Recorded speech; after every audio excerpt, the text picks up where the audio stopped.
Bueno, el 17 habla Cristina, en estos momentos está hablando Luciani, dijo el alegato se sostiene por sí mismo, no tenemos nada que replicar. El fiscal Luciani, que volvió a hablar en el juicio contra Cristina Kirchner. Lanata, buen día, ¿qué tal? ¿Cómo vamos? Hola, ¿cómo va, viejo? Hola, George. ¿Cómo va, Hola, Hola. ¿Todo bien? Negra. Hola, hola. Bien, todo bien, todo bien. ¿Viste ¿Vos qué onda? Muy bien, pero viste que lo importante es el mundial, la inflación, sí, ¿viste? Esa pavada de Un que le mes, íbamos. ¿viste? Total. Está remetido Igual, Jorge, con el mundial. igual te digo... Un mes no hace la cosa. No, eso es lo que dice ella. Sí. Ahora, no sé si mucha gente no estará de acuerdo con Kelly. Nosotros estamos diciendo que no, pero seguramente mucha gente esté de acuerdo. Mira, te escuchamos lo que dijiste vos anoche, Jorge. Así. Bueno, sí, claro, yo tengo una posición particular con eso, lo saben todos. Sí. Yo tampoco quiero insistir porque yo sé que es totalmente antipopular lo que yo creo. Ahora, ¿Y qué es? ¿cómo que es? ¿Qué es lo que crees? Yo conté ayer en la tele Sí. que... No te pude ver ayer, la verdad, Ay, mil disculpas. No, por favor, escúchame. A mí, desde chico, yo tengo una tara con el tema del fútbol, que es la siguiente. Mi abuela era analfabeta. Yo nunca había conocido a una persona analfabeta. Es muy loco, ¿no?, que alguien no pueda saber leer. Y ella vino de España con un libro y con un retrato del rey de España. El libro se llamaba Consejos para la Juventud. Y era un libro de 1800 y pico, escrito por un cura, el padre Tomás Péndola, que por ejemplo decía una serie de estupideces increíbles, entre otras esta que te cito, que es textual. El amor y las novelas conducen a muchos al suicidio. Increíble. Ahora vos fíjate hasta qué punto la iglesia le había hecho la cabeza, que era analfabeta y venía con un libro, ¿me entendés? Entonces, yo desde que me enteré de eso, que habrá sido a los 12 años, así, empecé a tener todo un rollo con la gente, con los que se abusan de los más indefensos, ¿viste? Claro, obvio. Pues me parece terrible. Digo, andá y roba un banco, no robes a un jubilado. Digamos, andá y hace otra cosa, digamos, no te abuses de la gente que no tiene defensa. Y lo que yo veo cuando veo el fútbol es 22 millonarios corriendo, rodeados por decenas de miles de personas que todos los días pierden, pero que cuando los millonarios ganan, creen que ganan. ¿Me entendés? Una Y me visión parece... muy particular, sí. Yo por eso sé que es particular. Porque en realidad los que están mirando un juego, no están viendo a los millonarios. No Claro, importa pero lo que no- ganen los millonarios. No, yo ya sé, pero le importa a ellos. Lo que pasa es que yo no creo que uno gane a través de ellos, ¿me entendés? Pero bueno, nada, Sí, pero yo es la sé pasión, que... qué sé yo, es tan difícil, porque eso pasa en todos los deportes, no es solamente en el fútbol. Eso pasa en el básquet. No, pero el fútbol tiene un rollo particular. No pasa en todos los deportes. O sea, acá podría haber un campeonato mundial de lo que quieras, que no pasaría. No, le claro, importaría. porque es la Argentina, claro. No le importaría a nadie, y acá, de golpe, en la provincia Ahora- de Buenos Aires, vos sabés, se van a suspender las clases. Sí. Y no va a funcionar nada mientras estén los partidos, digamos. Pero nada, te quiero decir, Sí. tribunales no va a funcionar, los hospitales van a tener solo los médicos de urgencia, Sí. ¿me entendés? O sea, es como una... Y el gobierno nacional, por lo menos, lo que quiere es frizar el país durante un mes. Claro, pero aparte ahí hay una cosa, yo lo pensaba hoy con lo de Kelly Olmos, esto de que tengamos una alegría. Es el gobierno el que nos tendría que dar alegría. Pero por Claro. supuesto. No los futbolistas, ¿me entendés? Sí. Entonces, ¿ellos qué hacen? Delegan el hecho de darnos alegrías al fútbol, en cambio de hacerse ellos cargo de la responsabilidad que tienen. ¿Me entendés? Entonces, claro, qué sé yo. Vos sabés también que históricamente el deporte se ha usado para todo tipo de cosas, digamos. Claro. Desde Hitler con las Olimpiadas de Múnich, para adelante y para atrás, el deporte siempre se usó como para cubrir determinadas cosas, como para que la gente se olvide del asunto. Qué sé yo, es un tema, yo sé que es un tema polémico, no creo que, yo tampoco te firmo, tengo razón. Lo que yo ayer planteaba en el programa es, yo les pido que por lo menos 5 minutos de las 24 horas de mundial que vamos a tener cada día, 5 minutos, piensen que en este país hay la mitad de pobres, Totalmente. que los pibes no terminan el colegio, 5 minutos. Claro. Después sigan festejando. Pero eso solo yo creo que haría que cambiáramos un poco, ¿no? Pero bueno, nada. Eso, vos te das cuenta, por eso no me invitan a los cumpleaños. Porque yo soy de la mala onda.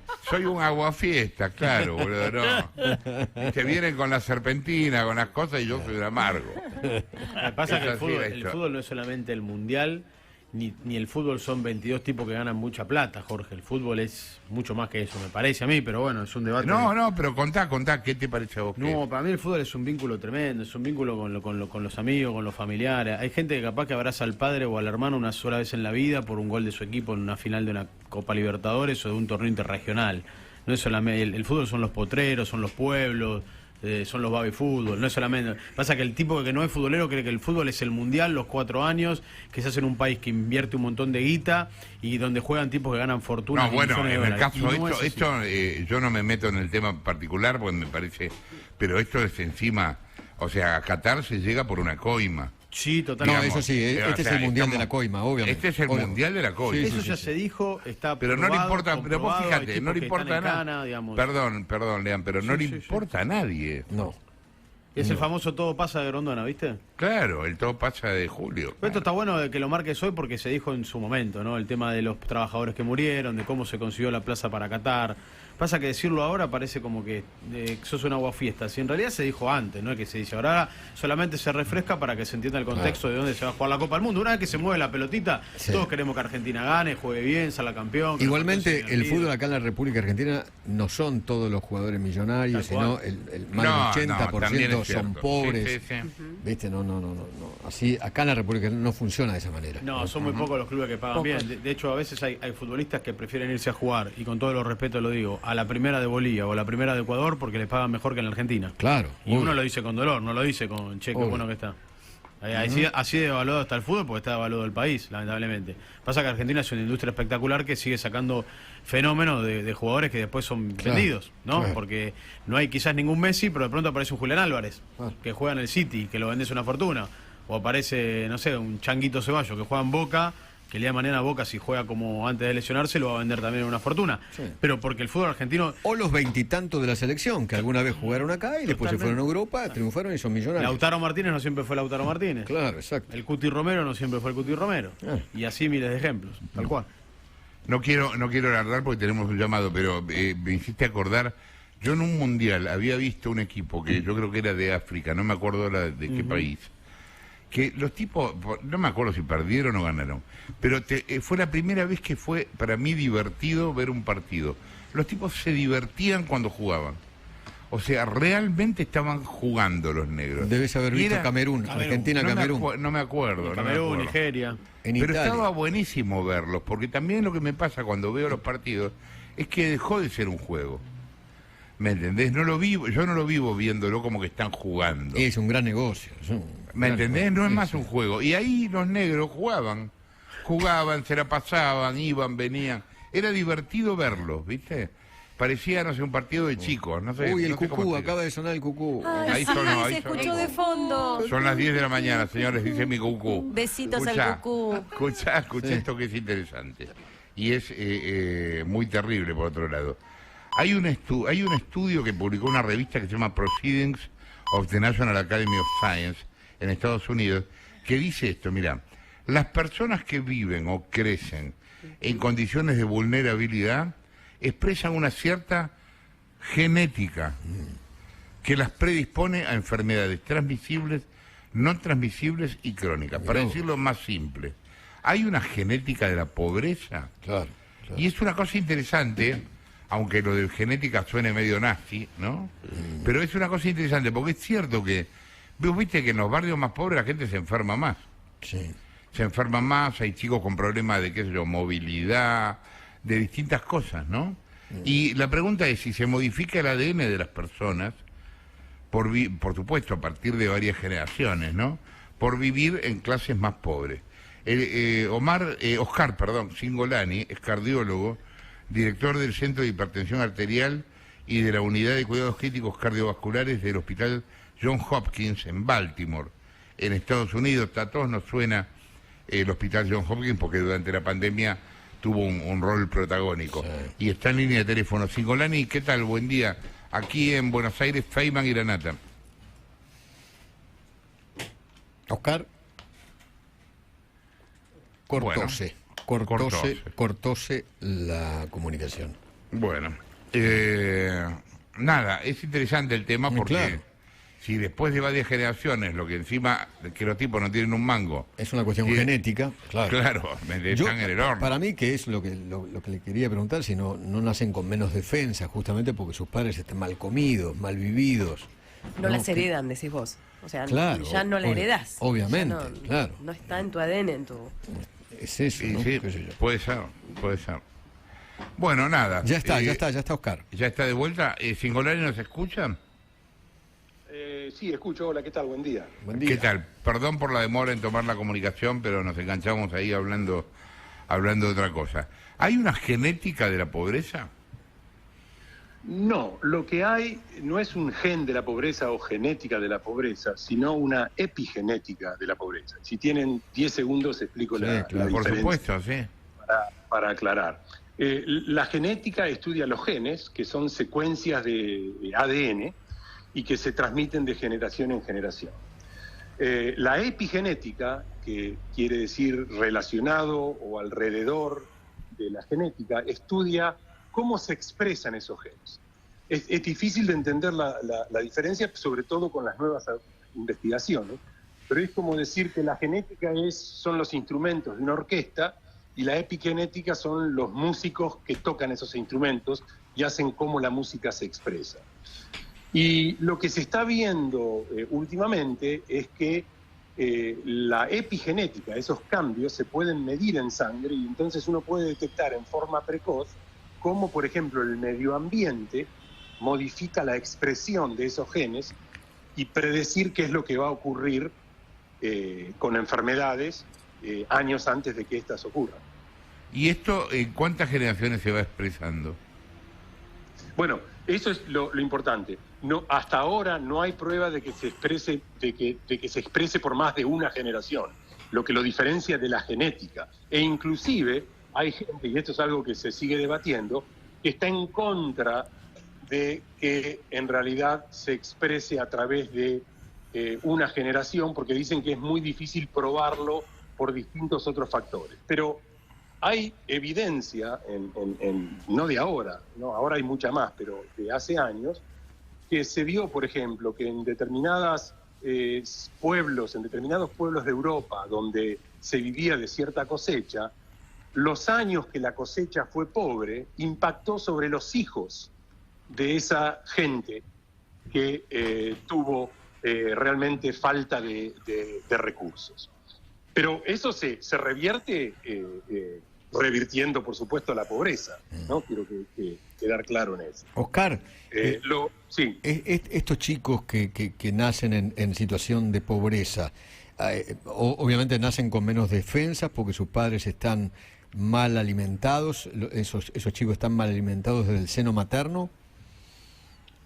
Sí, eso hay un trabajo inclusive que salió hace 4 días en una revista en la cual se vio que los pacientes, los hijos de las madres embarazadas en la gran recesión económica de los 30 en Estados Unidos y también en la actualidad tienen esa expresión, esos marcadores que lo hacen más dificultoso de combatir enfermedades virales y también con mayor dificultad de combatir enfermedades que van a aparecer después en la adultez, ¿no? Claro. Con lo cual es algo que es muy importante de reconocer porque hay que realmente destinar recursos a esa área más necesitada lo antes posible, ¿no?